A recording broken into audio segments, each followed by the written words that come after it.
I have a middle of the night routine myself, which is good for people to know, because we don't want to just lay there in bed for 2 hours, because then we'll start to associate our bed with being awake. So we got to have some techniques in our back pocket for when we do wake up in the middle of the night, or even if you are having problems falling asleep at the beginning of the night.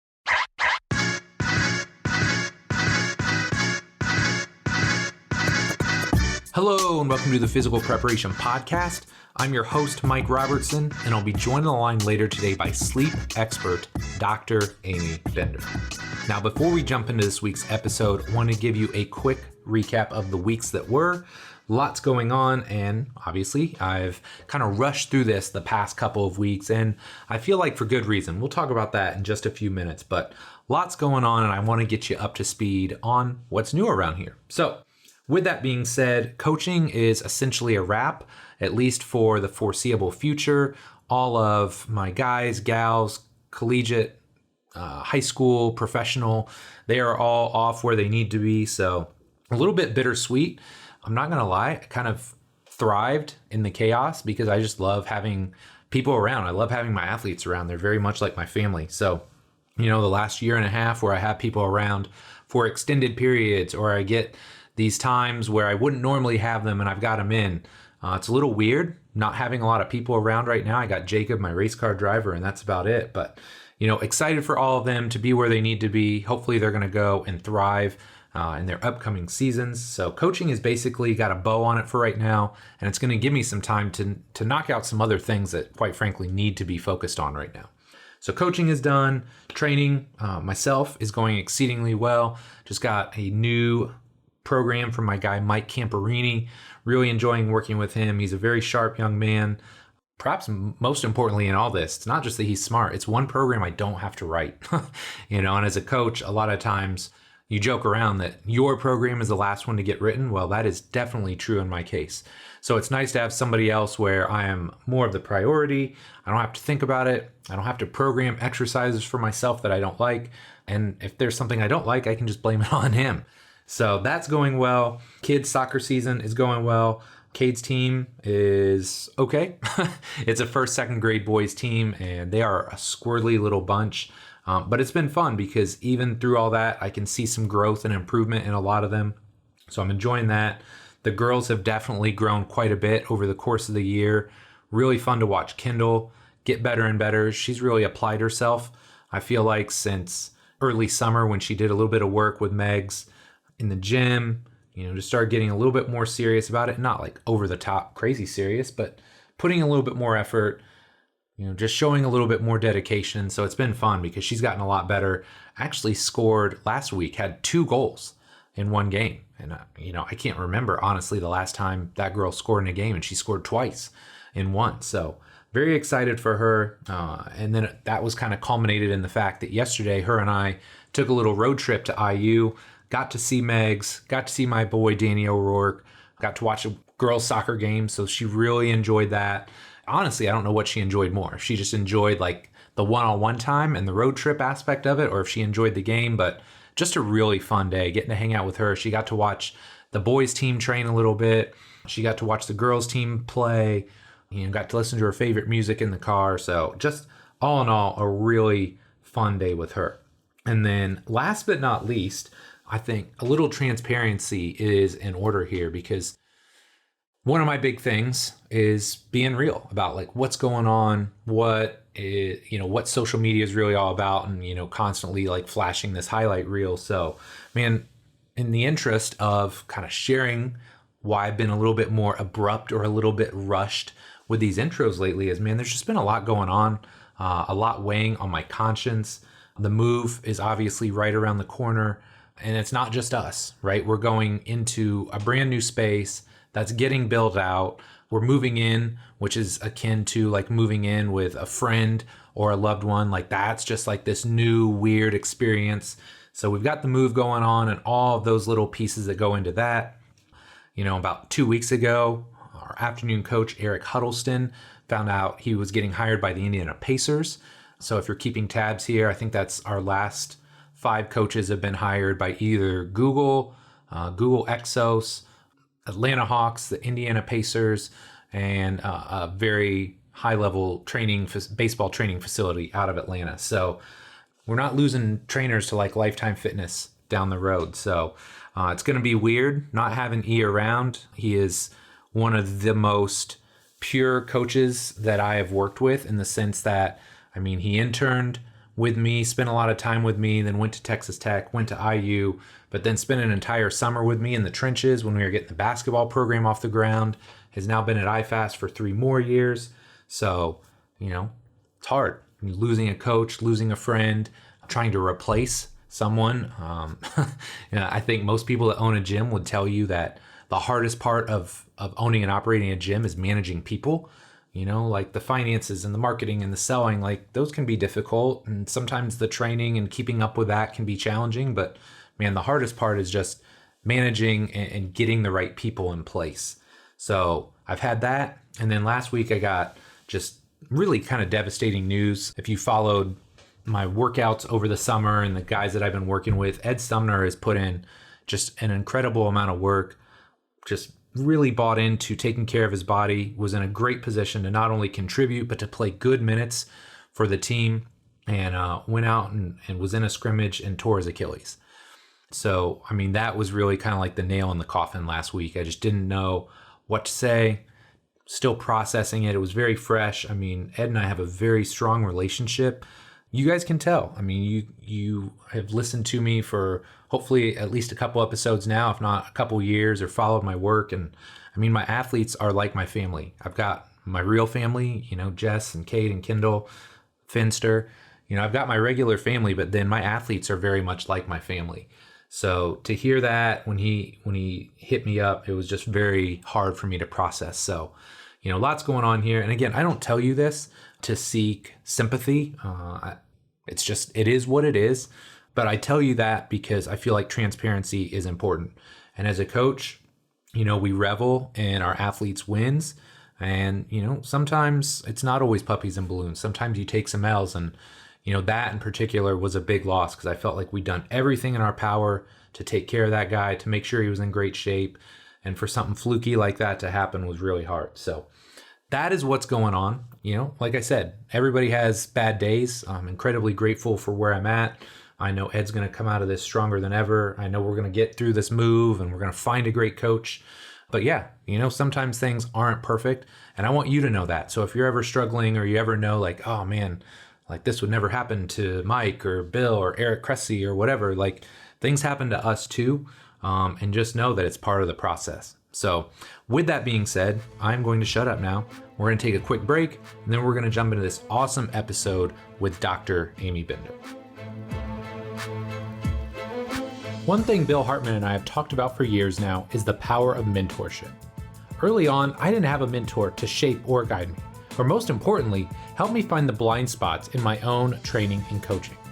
But luckily, after many years of trial and error, I found Bill, and my professional success exploded as a result.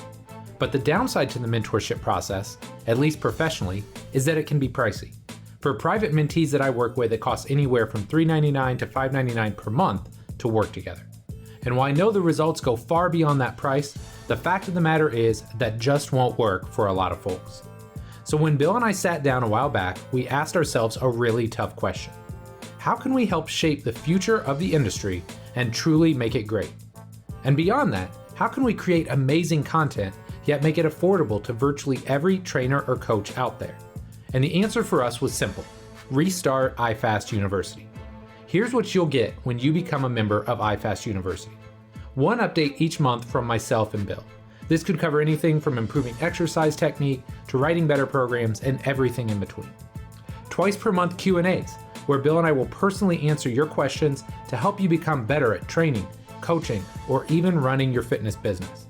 A Facebook group where you'll be surrounded by like-minded trainers and coaches who are serious about getting better, and access to the IFAST archives, where you'll be able to watch literally hundreds of pieces of content from the IFAST team over the years. This blend of content and Q&A is specifically designed to help make you the best trainer or coach possible. If you're interested in learning more, head on over to ifastuniversity.com to get signed on. We'd love to have you on board. Award-winning sleep scientist Dr. Amy Bender is bursting with evidence-based insights that will play an integral role in creating your new sleep strategy. After spending over 15 years studying sleep through many avenues, including working as a sleep technician, clinical research, written publications, interviews for stories in Oprah magazine, and public speaking appearances, Dr. Bender has an intimate relationship with the science. Maybe more importantly, her ability to translate that science to the field is evident through her successful work with NHL, Canadian national team athletes, and other Olympic athletes. So in this show, it only makes sense that Amy and I are going to take a deep dive into the world of sleep. We start by discussing the role of sleep, the sleep phases we go through, and she provides some general guidelines on how much is really enough. From there, we talk about the role of wearables and sleep tracking, various sleep issues that people struggle with, naps, supplements, and so much more. This show was not only very informative, but incredibly practical as well, so I really think you're going to enjoy it. But enough from me, let's do this.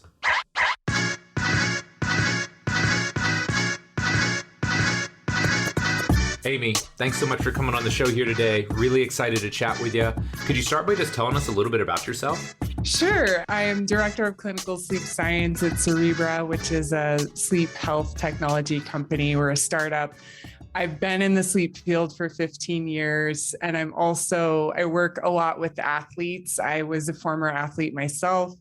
I played volleyball and basketball in high school, and then ended up playing college basketball and did an Ironman, have done some mountaineering, not as extreme these days with my 3 kids. Yeah. But that'll slow you down a little bit, right? Yeah, it's more, family related activities. But yeah, that's a little bit about myself. That's awesome. So talk to me. Normally I ask the people on this show, like, what led you to physical preparation? But you're in the world of sleep science. So what drew you to that field? My aunt actually was a sleep technologist. I was kind of at a crossroads in my career. I was looking for something just a little bit more challenging, mentally challenging. Right. And she brought me to her sleep lab and showed me what it looks like with all of these electrodes on the patient, everything that we're measuring for sleep. So we're looking at EEG, brainwave activity. We're measuring eye movements. We're measuring muscle activity, respiratory, how you're breathing. Showed me kind of what that translated to on the screen and how you would score the different stages of sleep. And I was pretty much hooked. And so I ended up going back home, calling every sleep lab that I could to see if I could volunteer. And then started volunteering in a sleep lab, was still fascinated, and ended up landing a job as the sleep technologist at a sleep deprivation lab at Washington State University. So that was fascinating. So I was in the research track more on the sleep technologist side. So hooking up participants with electrodes, scoring their sleep for different stages, but was absolutely fascinated by the research. And we had experiments where we were sleep depriving people for up to 62 hours. Oh my. So 2 full nights without sleep.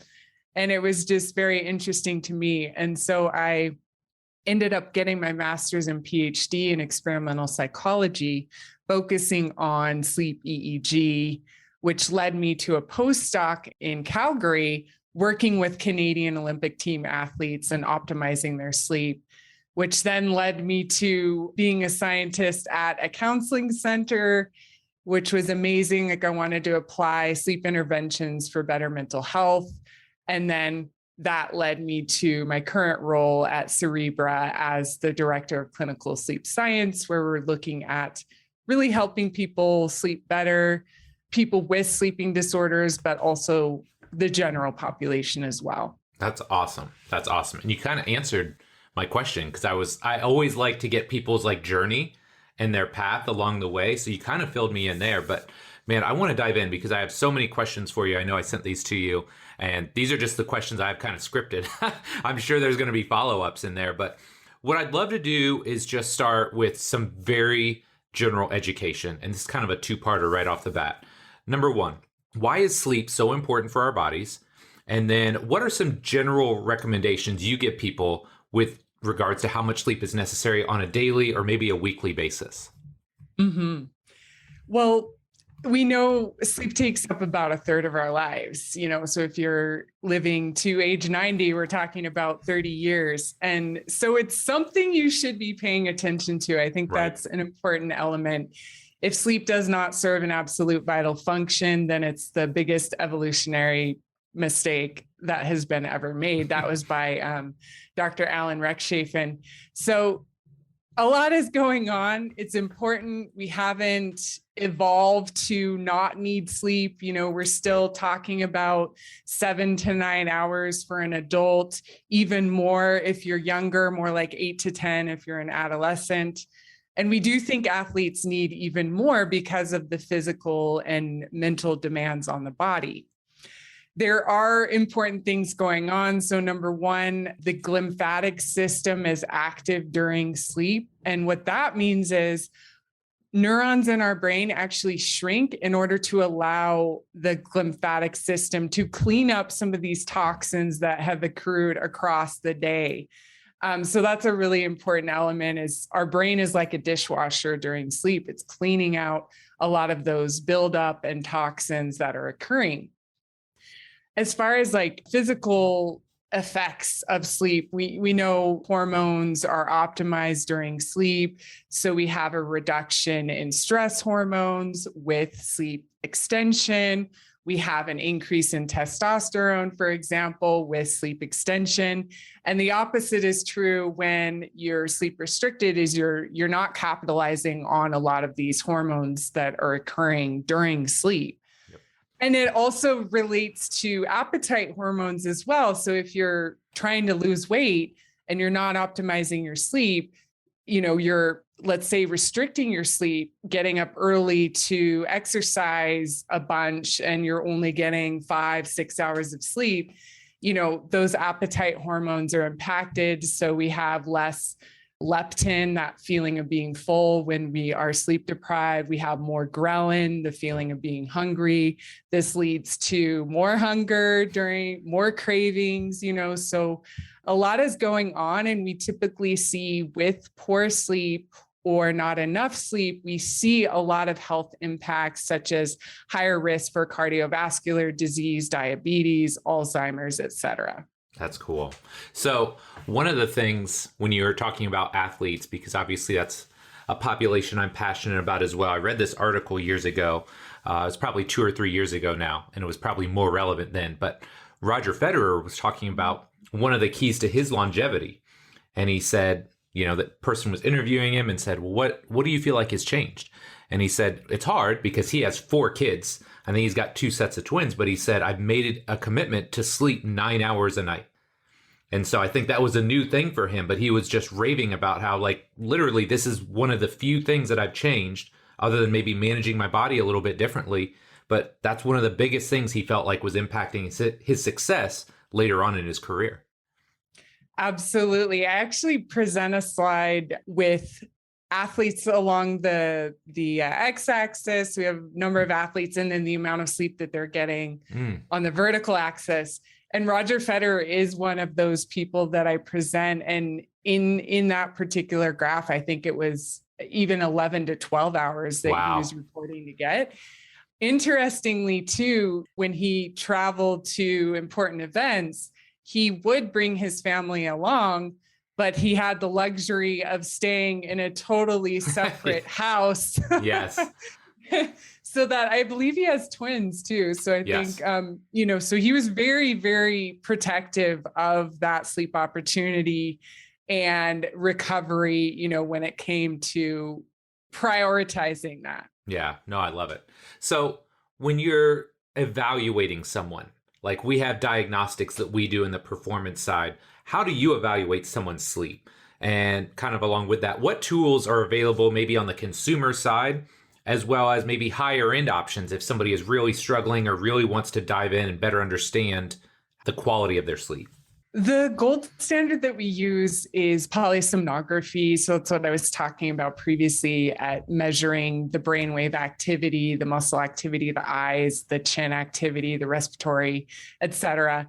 So that is the gold standard. And typically you'll you'll see that in a sleep lab. So you'll go to a sleep lab, you'll be tested for a sleep disorder, and they will put all of these wires, I think at one time I counted, it was like 35 different wires that they're hooking you up with to study your sleep.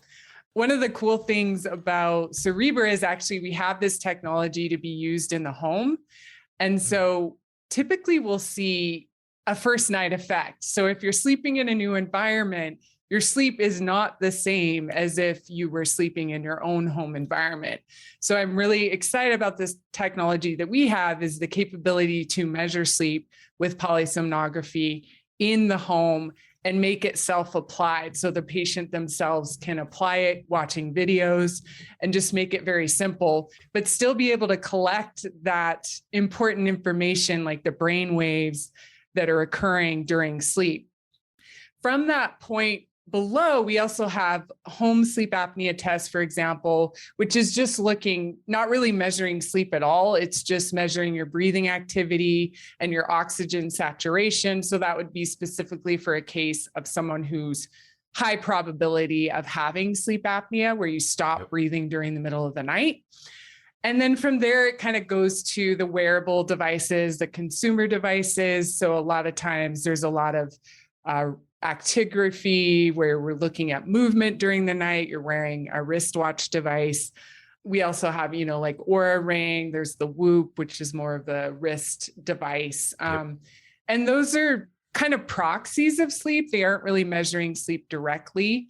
They're really, I'm a fan of these in the sense that it gets the word out that sleep is important. It's a way to track your sleep. However, the accuracy of these are questionable. Right. They aren't perfect by any means because, we're not looking at that brainwave activity. So there are those options for consumers. We're actually working on developing a EEG wearable device that can be used for people with insomnia or sleep apnea. And we also want to get it out to the general public. Of course, that's going to take a lot of time, but we believe in the value of actually looking at the brain waves. And that's kind of something that these other devices are getting better at. They're not obviously looking at brainwave activity, but they are getting better at capturing sleep time, which is what they do a pretty good job of, is overall sleep duration. However, when it comes to the sleep stages, the research shows that they're just not quite there yet. Yeah, well, that was actually going to be my follow-up there is, have you looked at some of these higher end devices and then compared them to more of the wearables like an Oura Ring or a Whoop Band or anything like that? Yes, there's been a lot of research on that. I think there was one recent paper, maybe we can put the link in the show notes, but I think it was 7 different wearable devices versus polysomnography. And that was the conclusion, is that they're good at capturing sleep duration, but when it comes to the stages of sleep, there's a lot to be desired. Yeah, that makes sense. Okay, so something that I've personally always been interested in is about the breakdown of your sleep. So for instance, we know we have various phases. We've got light, we've got deep, we've got REM. But when you're looking at somebody or you're looking at their evaluations, is there some sort of ideal or optimal balance or ratio you're looking at for those? It's a good question. And I feel like it will take a long time to actually figure out whether that's even possible. Sure. So I'll give you a little bit of background. Our sleep architecture is kind of primarily divided into non-REM sleep, which is composed of non-REM 1, which is the lightest stage of sleep, non-REM 2, which takes about 50% of our sleep time across the night, and then non-REM 3, which is our deepest state of sleep. We also have REM sleep, which is kind of the other main component, which is rapid eye movement sleep, where you're dreaming during the middle of the night. Although you can kind of dream in any stage of sleep, this is where you'll wake up and remember your dream. And so typically a person will get about 5% stage 1, so that lightest stage of sleep. They're going to be getting 50% stage 2, about 20% stage 3, and then around 25% of REM. And this can vary. This varies so much even within people. And so that's why it's really hard to to like come up with a specific number of what you should be aiming for, because we actually don't have a lot of control of how these stages are distributed across the night. And so, I get a lot of people messaging me saying, what's wrong with me? I only had 5% deep sleep last night, or I only had 5% REM sleep last night. And in reality, they're probably getting a lot more. It's just the accuracy of the device may be a little bit off. But what we're really interested in is going way beyond these sleep stages and looking at sleep depth on a continuous measure using our odds ratio product, ORP sleep depth, which is really a lot more accurate than the different sleep stages. So I think we have a lot of information that we're collecting with polysomnography, and it's a matter of how do we utilize this information by just not reporting, going beyond reporting about the sleep stages. Yeah. So with that being said, do you ever take a look at, again, you've got higher in tech than most of us have access to right now. Is if somebody's using one of these wearables that they have now, is it more of just like an awareness, but also like a red flag type thing, where if somebody's constantly saying, oh my gosh, I'm getting like 10 minutes of deep sleep a night, like maybe that's something we need to dive deeper into? Is that the way that you would use that? Or is it, if somebody's showing that, you're like, okay, maybe we need to dive deeper and get you into a sleep study or something more specific? I would say yes. I think that's a good utility. If, for example, you notice something abnormal on the wearable, like, for example, they're only getting 5% deep sleep or 5% REM, and it's accompanied by daytime symptoms. So for example, they are very tired during the day. They need a lot of caffeine to get them through. They're feeling like taking a nap in the morning, which is not kind of an optimal time within our circadian rhythm. We should be alert during that time. I think combining it with some of those daytime symptoms would be, hey, this is probably a red flag that I should get this checked out from a sleep professional. I think it's useful in testing interventions as well. So, for example, we have to take the information with a grain of salt, but I think being able to continuously monitor this day after day and also track that with what activities am I doing and is it showing an improvement in my sleep quality?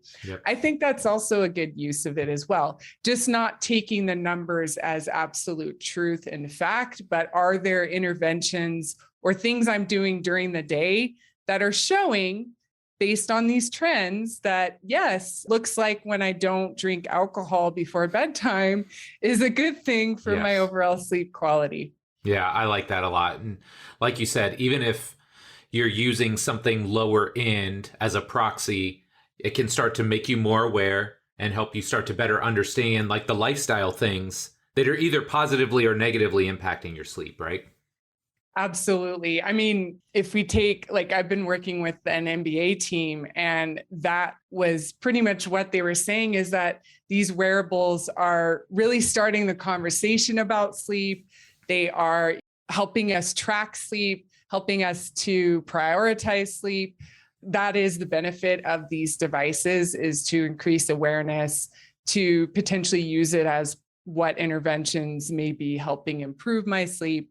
But one thing we haven't talked about actually is the feedback you're getting from the devices can also impact your performance. So for the example of the team I'm working with in the MBA, I don't want them wearing this device during playoff time. I don't want the athletes to see that their sleep score was a 40 right before they're going to play in a playoff game. So we do have to consider the feedback and the individual athlete themselves. Are they more anxious by having this device on? Are they thinking more about their sleep, which is then making them worry and affecting their sleep quality? So we do have to kind of not just use it for everyone. We have to consider some of those factors. Yeah, it's just like training, right? You can't train every person the same. So in your case, you can't take these broad strokes and apply it in the same way to every single athlete. You kind of have to customize, how you use the tool or how you provide feedback. It's individualization, right? Absolutely. Love it. So two of the most common issues that I hear of when it comes to sleep are, number one, inability to fall asleep, or number two, waking up in the middle of the night and then not being able to go back to sleep. So do you have any strategies or suggestions for people that struggle with one of those issues? I have a middle of the night routine myself, which is good for people to know, because we don't want to just lay there in bed for 2 hours, because then we'll start to associate our bed with being awake. So we got to have some techniques in our back pocket for when we do wake up in the middle of the night, or even if you are having problems falling asleep at the beginning of the night. So here's what I do. I have 3 young kids. It's a common occurrence where some kid will wake me up during the middle of the night and I'll be wide awake, So what I'll do is I'll do a breathing technique. So the first thing people want to try is a breathing technique, because if we're breathing out longer than we're breathing in, so the exhale is longer than the inhale, it's going to activate our parasympathetic nervous system, that relaxation system. So there's a couple different breathing techniques people can use. The first one would be maybe snake breathing. So you breathe in and then like hiss out like a snake would be one, because you're breathing out longer than you're breathing in. There's also the 4-7-8 breathing, which I like. So you breathe in for 4 seconds, hold your breath for 7 seconds, breathe out for 8 seconds. And you repeat that 4 times. And that's been shown to kind of activate that parasympathetic nervous system. There's also kind of like 5-finger breathing, where you trace your fingers and you kind of inhale on the up and then exhale on the down. And it kind of gets you to use a lot of your senses. So you're using touch because you're tracing your fingers, you're concentrating, and you're not focusing on, why am I not sleeping right now? Right. So a breathing technique is good to have in your back pocket, but also have a cognitive technique. So I like the cognitive shuffle. So you wake, or you think of a word such as bedtime. You imagine all the objects that you can that start with B. So ball, baby, banana, bus. And you move on to the next letter, E, when you can't think of any more objects. So E, eagle, egg, ear. Then you move on to D. And hopefully by the time you get to the end of the word, you'll be sound asleep. But if that doesn't happen, which that happens to me, every so often, where I've done the breathing technique, I've done the cognitive technique, and I'm still wide awake, you want to get up out of bed, do a relaxing activity in low light. So maybe read a paper book, and only return back to bed when you're sleepy. And so again, that's, you're not associating your bed with being wide awake. You're returning back to bed when you're sleepy. And there's been times where, I've woken up at 4 a.m. and I've tried the breathing, I've tried the cognitive technique, I've gotten up out of bed, and I'm just not tired to go back to bed. So in those instances, I'll schedule a short 10-minute, 15-minute nap to kind of get me through some of that sleep deprivation. That's awesome. We talked about kids earlier. I like the idea of that fingertip breathing, because sometimes my daughter will come in. It's very rare. When my son sleeps, he's asleep. But my daughter is one, like sometimes she'll wake up randomly and I can tell, she's tired. And she's like, I don't know what to do. I really like that because, I talked to her about breathing techniques, but I could see how that integrates more of the senses and it almost has like this calming effect. Like I really like that. That's cool. I have actually I've adapted the cognitive shuffle, which I didn't invent, but I've adapted it for kids, because same thing for my kids, they're like, oh, I can't go to sleep. What should I do? So I actually tell them to think of a color. So red, and then imagine all the objects they can that are red. So it could be strawberry, raspberry. It could be like a red shirt or a red table, and that is more, since they don't know how to spell necessarily, that's a way for them to just think of a color and start imagining objects. Yeah. And I didn't really talk about why this works, but it's kind of simulating what your brain does when you fall asleep. So you start kind of imagining these objects.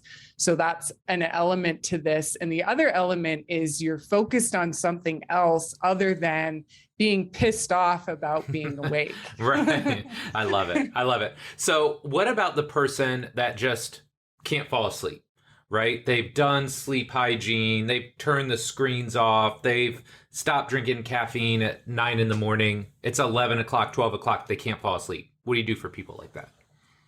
It could be insomnia related. So it could be they have learned behaviors that make them a bit more anxious prior to bedtime. And so in that case, probably if this is happening, it's taking you longer than an hour to fall asleep. This is happening 3 times a week. It's been occurring for a month or more. It's worth it to get it checked out by a sleep professional. And there's also a number of programs online that people can use if they look for programs related to CBTI, so cognitive behavioral therapy for insomnia. Okay. There are some online programs that they can use that will help kind of retrain their brain to be happy about going to sleep. The other thought that comes to mind would be someone with a evening chronotype. So just biologically speaking, their melatonin isn't being released until later, which actually does happen a lot in adolescence. So we have a shift from early childhood where melatonin is released earlier, our kids go to bed early, versus in adolescence, we have a shift more towards eveningness. And so melatonin isn't really being released until later. And we see that peak in eveningness around 19, 20 is where we'll see that. We shift more towards going to bed later. And then we have a shift more towards morningness as we get older, like in our 50s and up. So that is a thought that comes to mind if someone's just laying there, maybe they're going to bed too early. And I think that's kind of been ingrained in our society just because we are more of a morning type society. People gotta get up early, the early bird wins, right.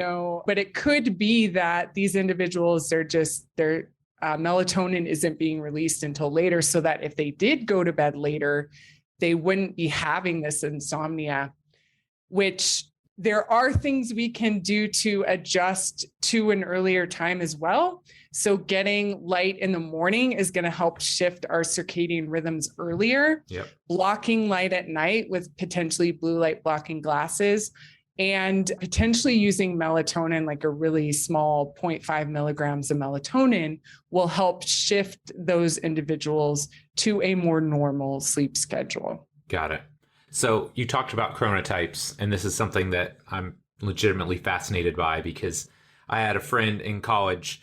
First off, I was laughing when you said 19 to 20 because guaranteed that was my peak PM chronotype for various reasons, right? But one of my best friends in college, like we could be out and doing stuff till who knows what time. And every morning he was up at 6:30. Like he's been like that his entire life. So when you talk about chronotypes, is there like kind of like a breakdown as far as, I feel like I'm asking a lot of breakdown questions, but is there a split? Like what percentage of the population is trending towards AM, PM? I'm sure the bulk is probably in the middle, but is there a breakdown like that at all?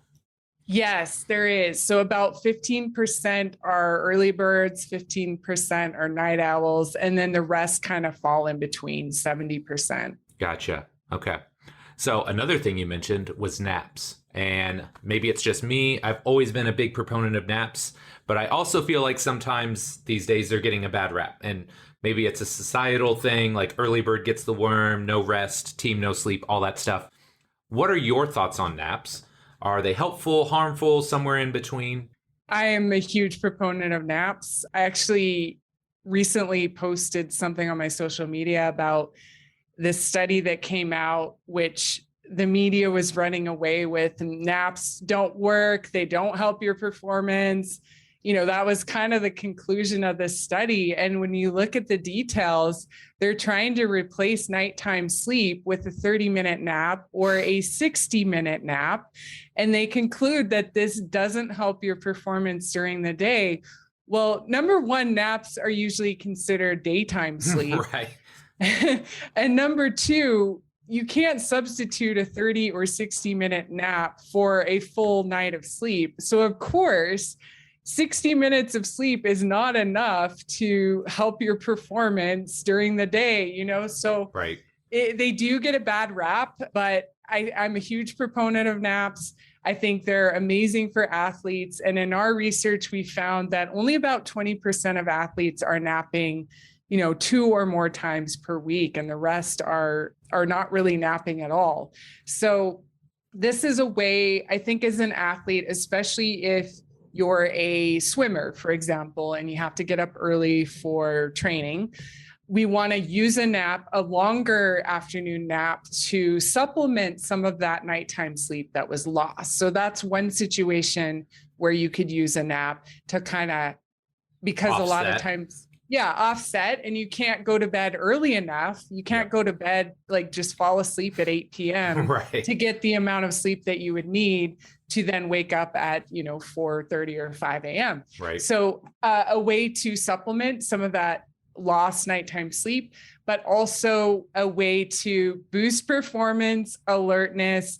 If you're getting a normal amount of nighttime sleep, it's going to be beneficial in those situations, even if you're having a sufficient amount of nighttime sleep. And the research shows it helps your alertness, your performance, it boosts your mood. And so keeping that nap, we can talk about duration as well, trying to keep that nap pretty short, under 30 minutes. So you're not getting into the deeper stages of sleep where you wake up feeling groggy and, it might take you an hour to kind of be alert again. Right. So that would be an important component.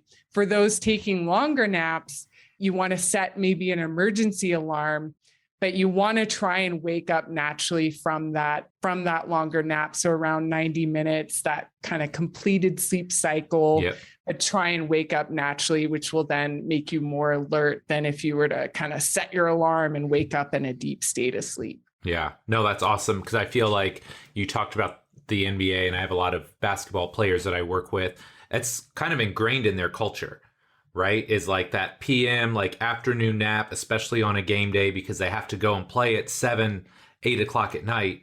So that 90-minute nap is really helpful for them, because we also know on the back end, sometimes they're traveling and they have all those other things going on. It's hard to get the sleep regularity that you would like. So absolutely performance enhancing there, right? Mm-hmm. Because they're just not able to get enough nighttime sleep, so that longer night is really important for them. And the team I was working with, they had COVID testing early in the morning, which they weren't too happy about, but the nap is a way to supplement some of that sleep loss at night. I love it. So we know that the supplement industry is like a multi-billion-dollar space, and supplements that proclaim to optimize or improve sleep are becoming more and more relevant. So in your opinion, are there supplements that are must-haves when it comes to improving sleep, or is it more of a kind of as-needed basis? I think it's more of an as-needed basis. Personally, I don't take any supplements to help me sleep at night, but for some of the athletes I'm working with, I'm also on the scientific advisory board for a nutrition company that is wanting to develop a supplement for better nighttime sleep. Okay. And I've done a lot of research actually in what supplements are legit versus what aren't. So the two that I would recommend would be magnesium. So magnesium glycinate specifically, which is good for athletes because it can help with muscle cramping. It can help shut off the brain, and it also improves sleep quality. So glycinate on its own has been shown to improve sleep quality. So magnesium glycinate is one that I would recommend in certain instances. Also, tart cherry juice is another one that I think helps with recovery, but it can increase total sleep time. It can increase sleep quality. There was one study that found, this was in people with insomnia, but they took 8 ounces of tart cherry juice 2 times a day for 2 weeks. And they found that they were getting 84 minutes more of sleep per night, which is huge. Wow. So tart cherry juice is another one I think that could be good for athletes. And those would be the two I would recommend. Melatonin, is typically good for shifting circadian rhythms. So it's not super amazing at helping you fall asleep more quickly. I think it's about an average of 7 minutes sooner that you fall asleep when you're taking melatonin. That could be another one if I'm working with, a night owl, as we mentioned, to take that really small dose, no more than 3 milligrams of melatonin. Okay. But maybe start with that 0.5 milligrams. So those would be the three potential that I would use. I looked into chamomile. There wasn't a lot there. A valerian root, kind of mixed results. Ashwagandha was kind of an interesting one that looked promising. So that may be another one people could look into. We want to make sure that the quality of these supplements are good and they're not tainted with anything else. That can be a concern. Right. I feel like ashwagandha is one of those things where it's kind of like on the radar for so many things, so even if it's not a sleep thing, there seems to be a lot of other benefits. But no, I was taking notes while you're talking about this. I mean, as somebody that's used magnesium for an extended period, like crazy dreams, I feel like whenever you start to take that for a little bit, you kind of have those crazy dreams. I don't know if it's just more high quality REM sleep or what, but that's always been interesting. And one other question I had, whether it's magnesium or tart cherry juice, sometimes you take something for a little while and then it plateaus or you lose the benefit. Have you done or seen anything that's like long-term with those? Like if you take tart cherry juice for like 2 years, do you see a decline in the benefits or does it stay about the same? That is very interesting. I actually don't know the answer to that. And I don't know if there's been many kind of long-term studies to show. A lot of the research, as I mentioned, is in people struggling with their sleep. Okay. So that may be very beneficial for them, but how that works with someone getting a decent amount of sleep already or good quality sleep already, not really sure about. Probably not as big of an effect in supplements in people already getting decent sleep. Yeah. It's always interesting, right? It's like there's the people that are on the low end that you're trying to bump up, and then there's people that are kind of in the middle and they're just looking for that little edge. So magnesium and tart cherry juice if you're looking for the edge. Okay. Now, hopefully in the future, travel is going to be a thing again. It's a little bit dicey these days trying to get around, especially if you want to go to different countries.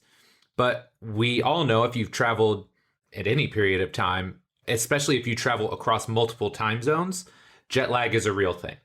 So you had kind of mentioned melatonin before, but what tips do you have for optimizing sleep during travel, and especially with those dreaded like west to east flights?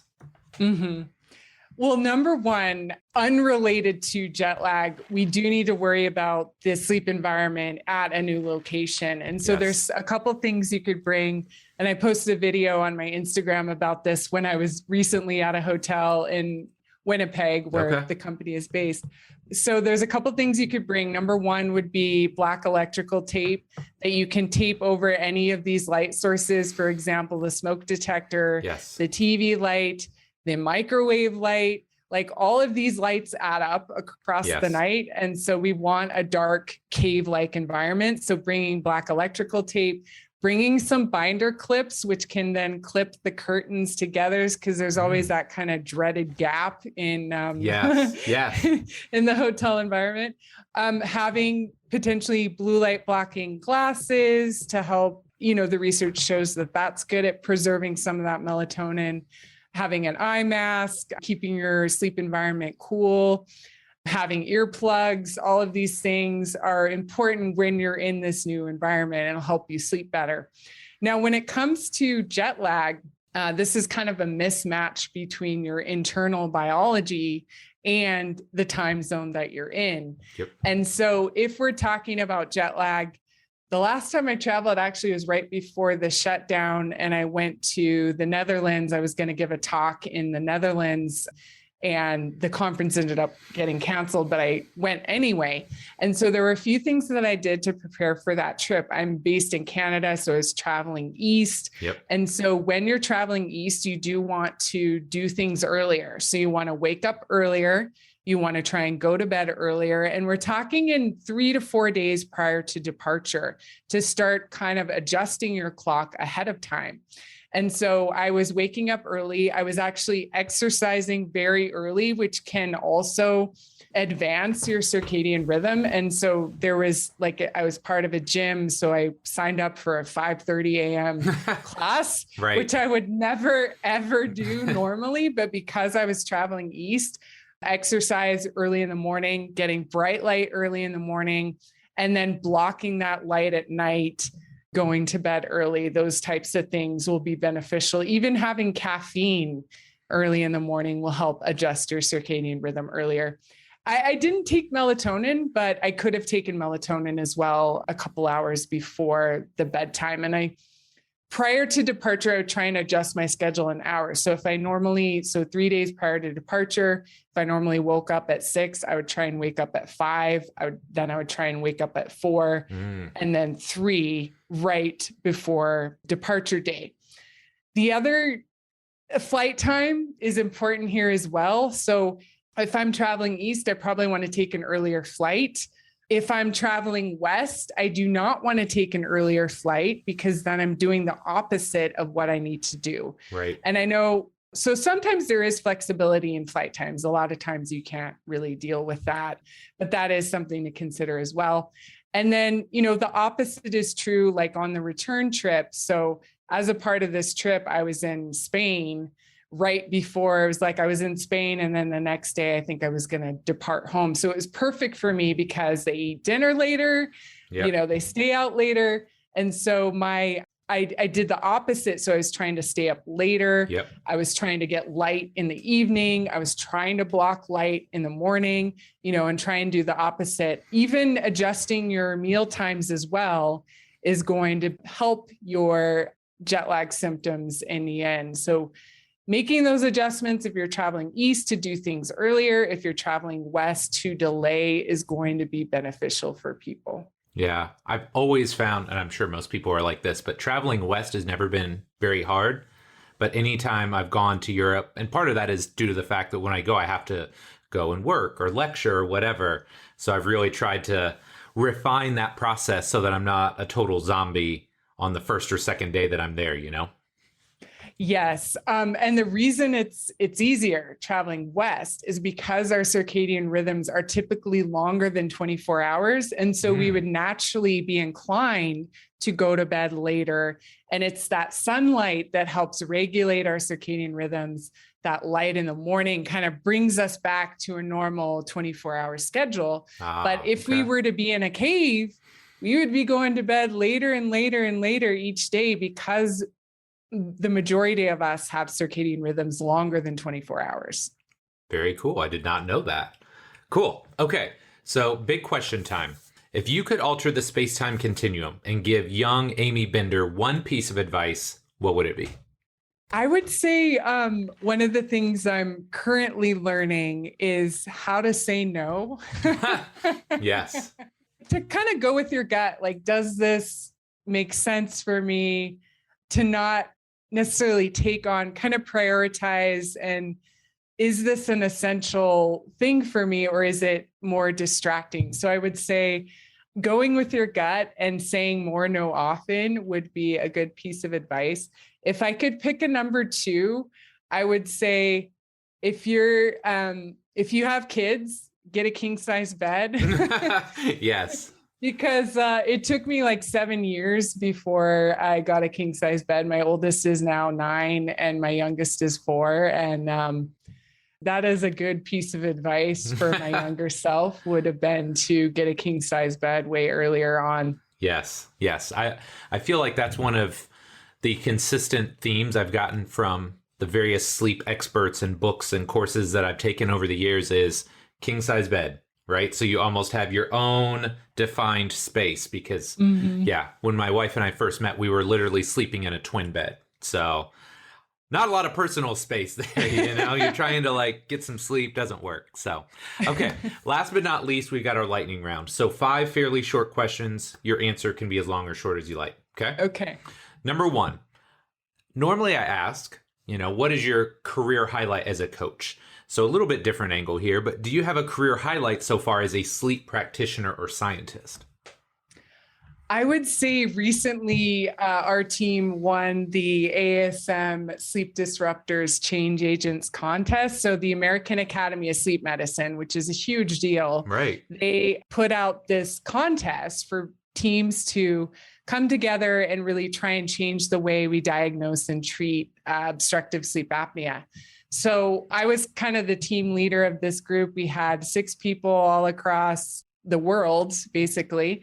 And we came up with some really good ideas to try and change the way we treat sleep apnea, looking at more sleep depth with EEG metrics. So that would be my highlight. And it just happened recently. That's pretty awesome. So you're like flying on a high right now, yeah? I am. And, it's like I received my big plaque and stuff. So yeah, I'm pretty happy with our performance. Yeah, that's awesome. Okay, number 2, when I first came across your profile, it said Basketball Hall of Fame. So talk to me about that. Are you like a real baller or what? So I played high school basketball. I was recruited by a couple of different colleges, but I ended up going to the community colleges of Spokane to start out. Okay. And we ended up taking 2nd overall in the tournament, like amongst 3 different states at the time. And so I was inducted into the Basketball Hall of Fame with the community colleges of Spokane Falls Community College. So yes, and then I transferred to Cal State San Bernardino and played basketball there at Division II. That's awesome. So it is true. I am a Basketball Hall of Famer. That is awesome. Congrats, man. Very cool. Okay, number 3, sleep hygiene. Legit or overrated? Absolutely legit. Okay. Yes, it is legit. I think there are so many things we can do to optimize our sleep quality, and it starts with sleep hygiene. I mean, we know about the not drinking caffeine too late. If you do that, it does impact your sleep quality. Right. If you drink alcohol too late, it'll help you fall asleep easily, but it will end up waking you up during the middle of the night. Yep. Getting lots of light in the morning has been shown to improve sleep quality. Getting exercise has been shown to improve sleep quality and sleep depth. So based on some of these sleep strategies, sleep hygiene is a legitimate way to improve sleep quality. Love it. Love it. We'll just cut that one part out. That's perfect. Okay. So number 4, how did your sleep study go where you were wearing the crazy headgear every night? You wore that for like 30 some days, right? How did that go?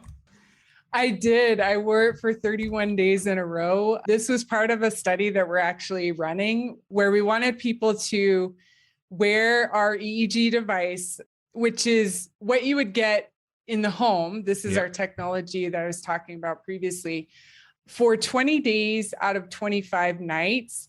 And so for me, I just kept going and going and wearing it. It was just a part of my life, like the habit, I guess, took place. Right. So I ended up wearing it for 31 days in a row. And we were tracking our sleep habits. We were talking about sleep hygiene earlier. Yep. So we were tracking our caffeine intake. We were tracking alcohol, exercise, our light exposure. We're also looking at heart rate variability to see how a lot of these lifestyle factors may impact sleep depth was kind of the main outcome of that study, and how from night to night, how much does this vary on a night to night basis, and what could be driving some of that variability in sleep quality. So really interested. We had about 20 people do the study where we were tracking. We had them do the questionnaire in the morning and the evening, tracking their activities. And we're also going to look at heart rate variability and reaction time performance. So they filled out, and I filled out a reaction time test 2 times a day. Okay. Very cool. Was it hard to fall asleep with it? You know, it's It's maybe at the start. I think at the beginning, and that's one thing we can look at too. We can look at did sleep change from the first night to the second night? We can look at that objectively. Personally, it wasn't too much of a nuisance for me at all. I know other people were like, get this thing off of me by the time the study was over. Right. So I think there's like different levels of sensitivity. But for me, it wasn't too bad. And eventually we want to develop like a miniaturized, almost like a Band-Aid that you kind of put on your forehead that'll be a lot more comfortable than cool. Having the device. Yeah, no, that's awesome. Okay, number 5, last but not least, what's next for Amy Bender? Ooh, good question. I'm really excited about the work that we're doing in my current role. Yeah, I think what's next is how can we develop technology to really help people sleep better? How can we measure sleep accurately is an important component. And bottom line, I just want to help people sleep better. And so whatever we can do to make that happen, that's where I'm going to be. I love it. Well, Amy, it's been amazing catching up with you today, learning more about your work. Where can my listeners find out more about you? I'm at Sleep for Sport on Instagram and Twitter. I also have a website that I'm just getting out there. It's called sleepintowin.com. Okay. So people can go there too. Nice. I'll make sure we get those in the show notes. But again, Amy, it's been great catching up with you today. Thanks so much for your time. Thanks for having me. It's been great. All right, my friend, that does it for this week's show with Dr. Amy Bender. Really hope you enjoyed it. I know sleep is something that probably most of us struggle with at some point in time of our lives, whether it's falling asleep, staying asleep, questioning how much is really enough. So I hope all of those questions and more were answered for you here today. Now, if you're not already subscribed to the show, take 2 seconds out of your day and do that right now. Wherever you consume podcasts, go there. Doesn't matter, iTunes, Stitcher, SoundCloud, Spotify, Google Play, Amazon. Wherever you consume podcasts, subscribe right now so you know each and every week when a new episode drops. So my friend, as always, thank you so much for your support. Love and appreciate you, and we'll be back next week with our next episode. Take care.